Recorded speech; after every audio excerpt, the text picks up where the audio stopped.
நடந்தால் பலனும் இருக்கு. வேல் முருகா அரோகரா அரோகரா வேல் முருகா. காவடி ஏந்து பழனி மலைக்கு நாலடி நடந்தால் பலனும் இருக்கு. வேல் முருகா அரோகரா அரோகரா வேல் முருகா. காவடி ஏந்து பழனி மலைக்கு நாலடி நடந்தால் பலனும் இருக்கு.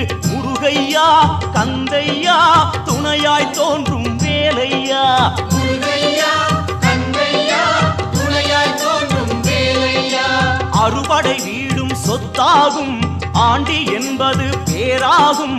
காவடி ஏந்தும் நெஞ்சம் எல்லாம் முருகன் வாழும் ஊராகும். தேகம் அவனது பேராகும்.